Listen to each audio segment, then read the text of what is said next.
So with the warmer weather in Australia, the snakes are finally starting to move again. I've been finding a lot of brown snakes as the weather's been warming up, and I figured it was the perfect time to do another reminder video as we're coming into spring about brown snakes and about their behaviour. This video takes place in a reserve near Penrith in Western Sydney, where I see a lot of brown snakes occupying areas really close to the houses. At this spot, I see more brown snakes than anywhere else, and yet there are so many people who walk these trails and take their dogs and kids through the bush here. I'm often worried that people will see brown snakes and mistake them for a dangerous animal, and they'll want to come through and kill the snakes because they think they're a risk to the community. That's why I think it's important to make this video, to reiterate how misunderstood these snakes are, and so that if you do encounter a snake this spring, you understand that it's not there to get you, and it's not just waiting in the grass to bite you. And if you leave it alone, it is completely harmless. Alrighty, so it is early spring, and that means one thing on this YouTube channel. It means that we're out looking for brown snakes. I've done a few videos on brown snakes in the past, and I honestly think it's quite important. It's quite an important video to do on brown snakes, because as we're coming into the season, there's obviously going to be a lot of people stressed out about encountering brown snakes and that sort of thing, because they're one of the most misunderstood and most feared snakes in Australia. So today we're going to go out, we're going to look for snakes, we're going to see how many we can find. I really want to photograph a brown snake today, so we're going to do that. We're going to flip some tin, and then we're going to just see how many brown snakes we can find. And instead of trying to photograph and video every single snake, we're going to watch them. We're going to see if it leads to something cool. And we also want to show how these snakes are interacting with people. I think it's a really important way to sort of educate people on the brown snake behavior, is to show how they're interacting with people here. We're at a popular spot that I go to that's got a lot of bushwalkers and stuff, and a lot of these people that go to this spot don't know that there's so many brown snakes here. So I think that it's a really good example of how these snakes can just coexist alongside people.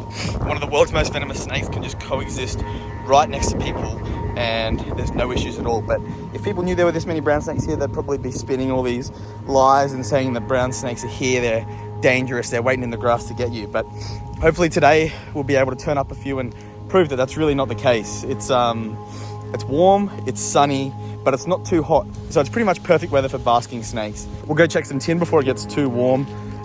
And yeah, it should be a good day. It's always a great time getting out into West Sydney in spring and seeing brown snakes. Best time to see them. It's when they're most active, looking for a mate, looking for a fight. Should be good. So this is the kind of habitat that the brown snakes seem to prefer the most. When it gets that sun, there's these deep rock walls that get hit with that morning sunlight. It's perfect because they can shelter in there and stay warm after dark, and then they can just come out and curl up right at the front and bask first thing in the morning.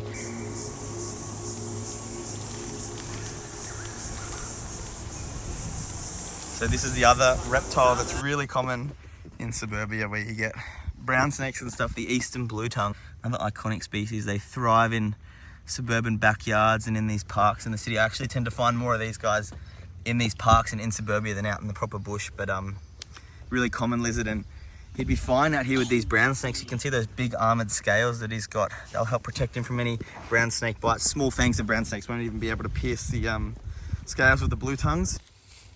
He's out of here. You wouldn't think it with houses right there, but this is absolutely ideal for brown snakes. Long grass and lots of nice crevices that hold heat really well. Alright, so the first brown snake for the day is under this piece of tin. Just gently put it down, but if you come in close, we'll lift him up. It's a nice looking little in-shed eastern brown snake. It's probably about 2.5 foot long, which is a pretty standard size for this area, but these are small sheets of tin and they've never produced a snake before, so I'm pretty pumped with that. Really warm. It's just sitting up here in the sun. So this snake's got the perfect spot. And generally when the brown snakes are in shed, they're not as active. Well, generally when all snakes are in shed, they're nowhere near as active. So they generally seek refuge. A lot of the time, the snakes you find under tin around this time of year and through summer is snakes in shed, because they're a lot more vulnerable to predators. You can probably see those milky eyes as well. When they're about to shed their skin, their scales go real dull, their eyes go milky. And then maybe 1 to 2 days before they shed, it sort of goes clear again. And then the skin is really soft and moist, and then it comes off. So he's probably still a few days off shedding, and because he's quite vulnerable to predators, we want to leave him be. You can hear him hissing. We'll just gently chuck that tin back down for him. It's quite warm under there too, which is good. But yeah, that's a pretty sick start to the day. Still got a few more pieces of tin to check, so we'll go check them. But yeah, boom. That's sick. The tin's really warm.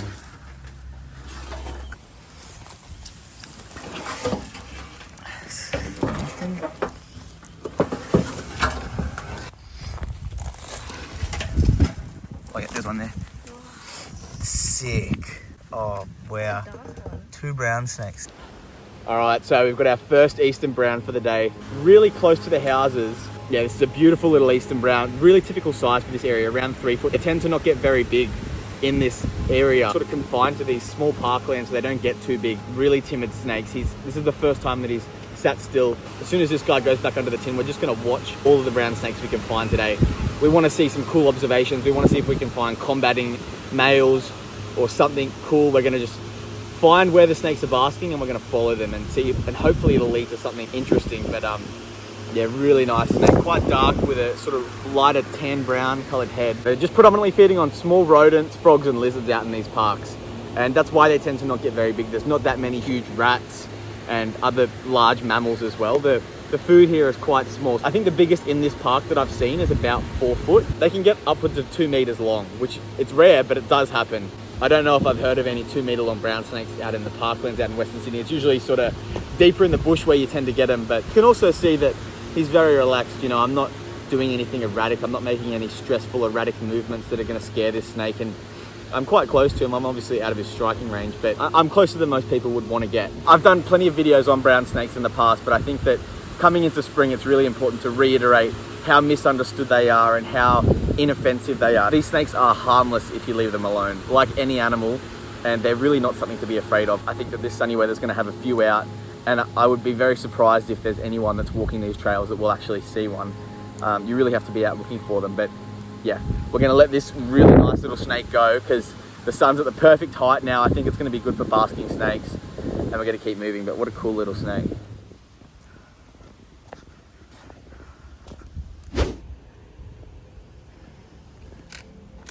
So just over there, we've just spotted 2 brown snakes mating right next to the path. They're sort of well hidden and a bit further away because there's a lot of people walking, but freaking hell, that's insane. I got my video camera, I'm gonna try and get some close-up videos, like, yeah, anyways. So here we got really lucky and saw these 2 eastern brown snakes mating right next to the track.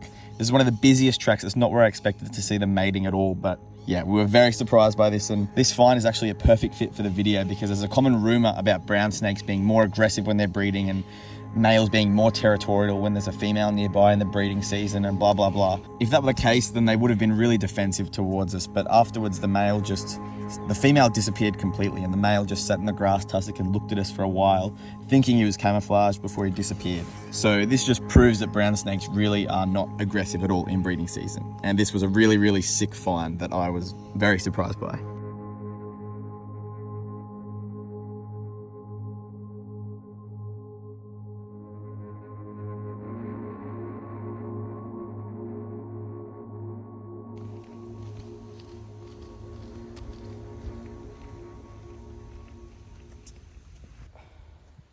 That is another brown snake.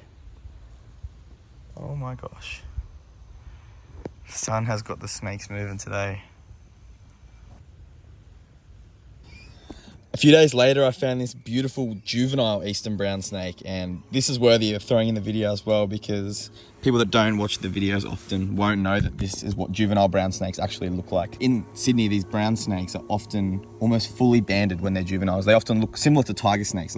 They don't look anything like what an adult brown snake usually looks like, and it's very easy to mistake them for a lizard or something else with these stripes, but it's really interesting to see the variation in these snakes. They're one of the most variable snakes in Australia, and these beautiful banded snakes are one of the coolest looking examples of baby brown snakes. And interestingly, the juvenile brown snakes have different venom as well.